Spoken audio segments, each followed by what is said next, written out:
The world we live in feels a little smaller each day thanks to advances in technology. The internet has allowed connectivity between one side of the world and the other to happen in an instant, and transport technology is still trying to catch up.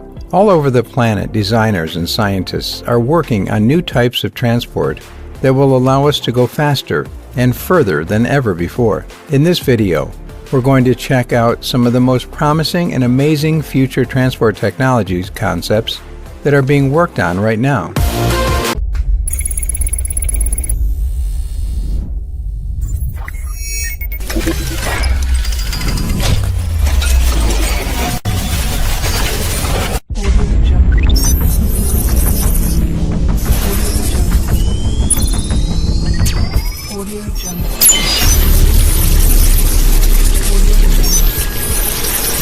Perhaps the most revolutionary transport technology currently under development is Hyperloop, which is a pet project of Elon Musk's companies, Tesla and SpaceX. The best way to describe Hyperloop is as a sort of vacuum train, a long tube in which passenger-carrying capsules moves at incredibly high speeds in a vacuum.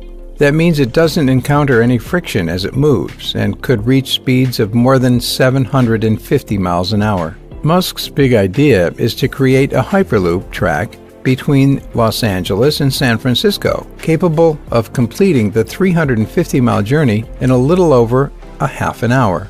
That would be faster than any other method of transport currently available, including planes.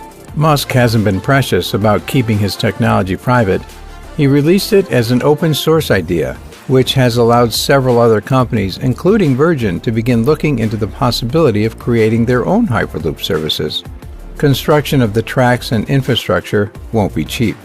The Los Angeles to San Francisco track is expected to cost at least $6 billion. It would be nothing short of a transport revolution. A road traffic accident that happens on a highway is likely to be more serious than a road traffic accident that happens on a regular road because of the speed involved. Unfortunately, the response time that it takes for emergency service vehicles to reach the site of a highway accident isn't always great because of congestion and also because of the distance from hospitals and medical facilities. That means the people who need emergency assistance the most will often wait the longest. The invention of the median AMB vehicle may change all that. The narrow high-speed ambulance uses the medium strip of a highway as a track, racing up and down it without being encumbered by other traffic. That means it can get to the site of an accident quickly, pick up anybody who needs treatment, and then evacuate them to the nearest toll booth where they can be loaded into an ambulance. The promising concept is the work of Hong Xiaowang, Li Hyangtaik, Song Yujin, and Li Tianyong, and won a Red Dot Design Award in 2019. Hopefully, this innovation will be saving lives in the near future. Many major cities would like more of their population to use public transport as opposed to driving to and from work, because public transport is usually more environmentally friendly than driving a car and creates less congestion. The problem with that right now is that all too often, public transport is crowded and inefficient. Ideas like the Twillinger twin metro train might change the way that public transport is thought about and make people more likely to use it. This is a futuristic double-decker train that runs on super powerful magnets. Twillinger trains will run above the road network of a city on a series of pillars, which also functions as a track. The train capsules are pulled along the track between the pillars by huge electromagnets placed inside each pillar. To power the magnets, vertical wind turbines will be fitted on top of the pillars and harvest the power of the wind, most of which will be provided by the movement of the train capsules themselves. It's an unconventional idea, but it's technically feasible, and it's an exciting concept. The Twillinger train looks futuristic, but it's still recognizable as a train and has design aspects in common with the trains and trams of today. The most exciting transport idea currently being debated in Norway looks almost nothing like anything we've seen before. They're looking into creating the world's first underwater floating transport tunnel. Long-distance travel across and around Norway is difficult because of the positioning of the famous fjords, and at the moment, anyone wanting to get across them usually has to take a time-consuming ferry trip. These huge pipes, 100 feet below the level of the sea, would make the ferries a thing of the past. There will be space for 2 lanes of traffic inside each tunnel, allowing for many cars to pass at the same time. This is an idea that's already made its way off the design page and into reality. Over 1,000 transport tunnels already exist in Norway, and 35 of them go below the water at some point. Making the longer tunnels is just a case of taking an idea that Norwegians are already familiar with and extending it over a longer distance. Several companies are currently working on variations of the idea of a flying taxi, but Airbus is one of the few that's been able to build a fully functional prototype and prove that it's possible to turn the idea into reality. This is the Vahana aircraft, a vertical takeoff and landing taxi that took its first test flight in 2018. It looks like a cross between a helicopter and a drone, positioning an egg-shaped cabin between 4 wings and 8 rotors to keep it in the air. The device is battery-powered, which means it's environmentally friendly as well as dynamic and maneuverable. Presuming that the Vahana gets through all the various test phases required of it, Airbus hopes to build a fleet of the devices to operate in the world's largest and busiest cities. Their hope is that passengers can get onto the rooftop of buildings, call a Vahana, and then be autonomously flown to the rooftop of their destination building to be dropped off. Other companies are also a long way down the road in terms of introducing flying taxis, including Volocopter in Dubai. But if Airbus can get all the relevant licenses and permissions, they might beat all of their rivals to the punch. What would be your ideal way to go about your daily commute to work in the future? Well, how about a massive gyroscope? This bold design is the work of the Turkish company Değer Insat, and it's quite unique, unlike anything we've seen before. In effect, their vehicle is actually an enormous floating platform that moves above traffic in city centers, supported by huge masts that are connected to the surface of the road. Much of the power for the proposed vehicles will come from the sun, but they'll also be equipped with electronic propulsion for days when the sun isn't shining. It has a few design elements in common with the abandoned idea of the straddling bus in China, but the gyroscope would move along the middle of the road as opposed to standing over both sides of it. All of the technology necessary to make this idea a reality already exists today. But the biggest problem that Değer Insat is likely to come across in terms of implementing it is that every major road on the gyroscope route would have to be closed down in order for the necessary infrastructure to be built. That makes it hugely expensive and hugely inconvenient. Still, the concept is a fine one.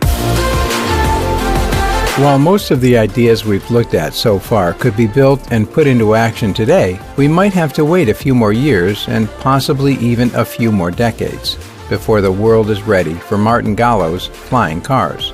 He calls these strange-looking vehicles Hornets, and he sees them as the ideal personal transport choice of the future. This is a single-passenger vehicle that can travel on roads but can also fly over land and water.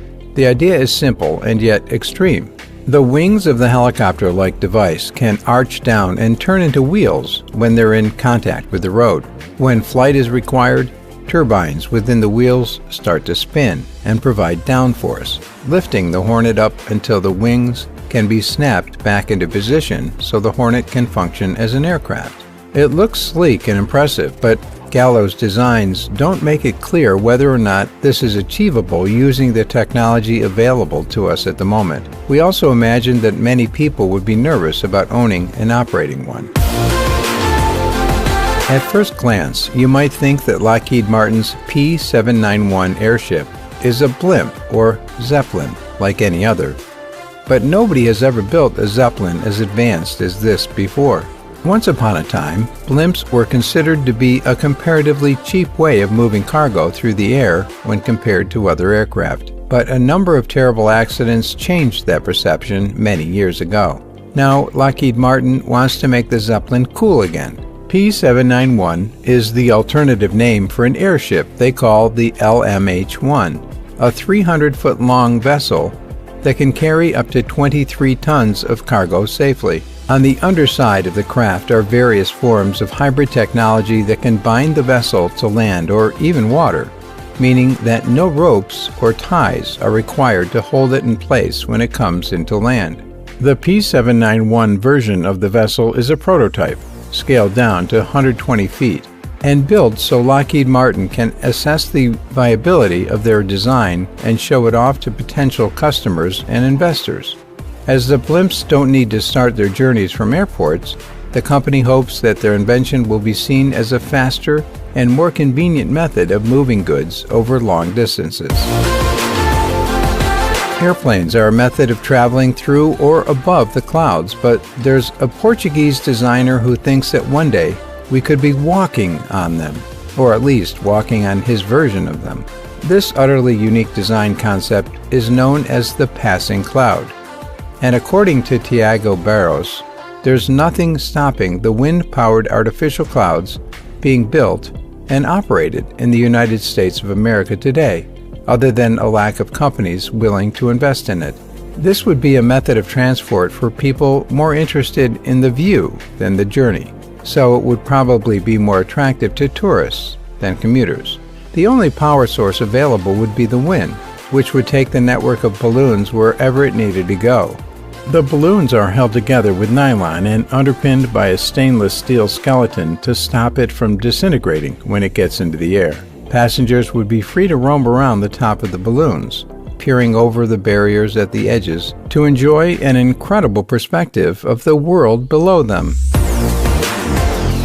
There's a transport company in France called Spacetrain, and they hope to welcome their first customers by the end of 2025. Sadly, despite its name, the company isn't building trains that go into space.